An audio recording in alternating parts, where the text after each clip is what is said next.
My dear students, today we learn use of non-finite verbs or double parts of speech. बच्चों, आपके लिए ये नया टॉपिक है और ये वीडियो बहुत ही उपयोगी है प्रतियोगी परीक्षाओं के लिए।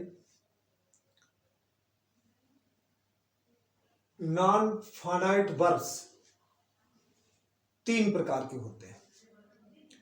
Number 1 participle, number 2 infinitive, number 3 जीरंट। तो number 1 participle.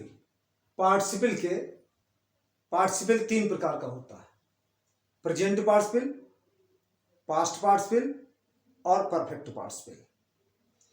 Present participle Hindi में इसकी पहचान है कि वाक्य में कर या करके या हुए शब्द आता है। क्या आता है? हुए या कर या करके शब्द आता है। यह वर्ब की आईएनजी फॉर्म से बनता है। यदि यह सब्जेक्टिव है तो वाक्य के आरंभ में आता है, सब्जेक्ट से पहले, और यदि ऑब्जेक्टिव है तो यह ऑब्जेक्ट के पश्चात आता है। Now in English, non-finite verbs are 3 kinds. Number 1 participle, number 2 gerund, number 3 infinitive.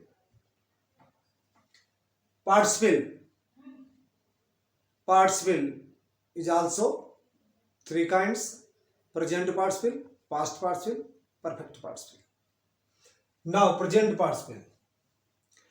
Present participle is formed with V power 4.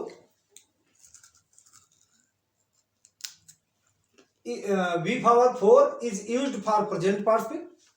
It is used before subject if it is subjective.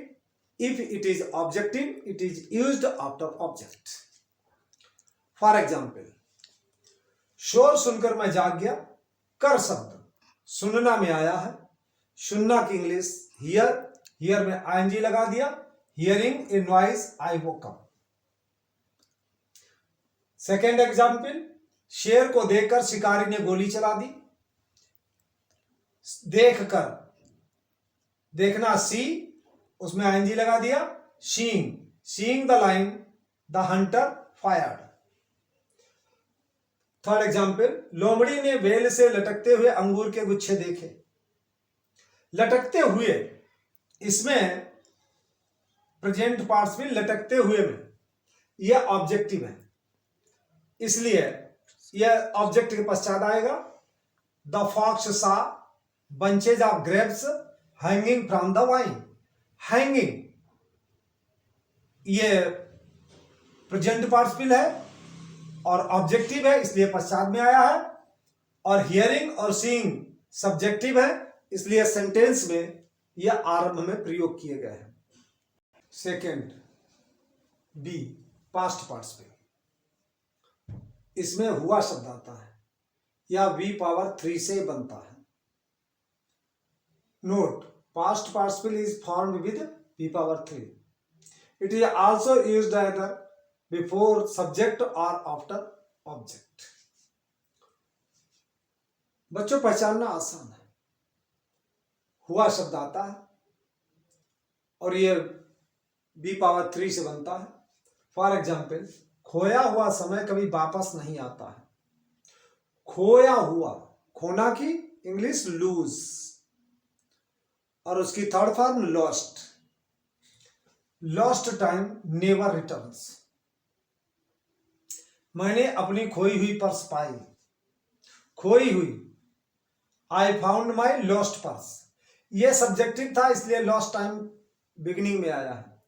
यह objective है, इसलिए lost purse बाद में आया है। मैंने घायल आदमी देखा। I saw a wounded man. I saw a wounded man. a wounded man. I saw a wounded man. मृत शरीर सफेद कपड़े से ढका हुआ था।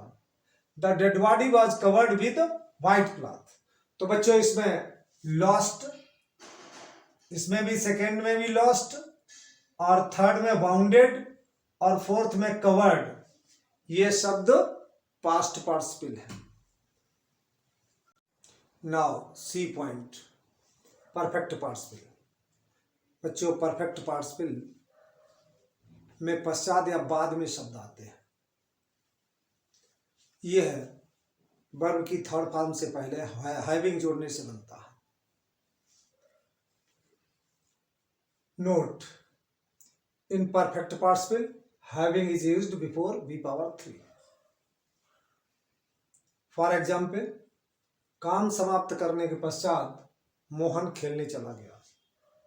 Having finished the work Mohan went to play.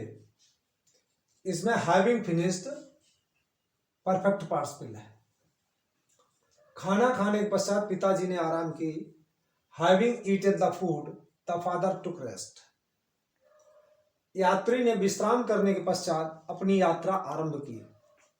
Having taken the rest the traveller started his journey. बच्चों इस प्रकार से मैंने आज आपको इस वीडियो में पार्टिसिपल और पार्टिसिपल के अंतर्गत प्रेजेंट पार्टिसिपल, पास्ट पार्टिसिपल और परफेक्ट पार्टिसिपल का उदाहरण सहित समझाने का प्रयास किया है। और अगले वीडियो में हम इन्फिनिटिव और जीरंड के बारे में पढ़ाएंगे। Thank you.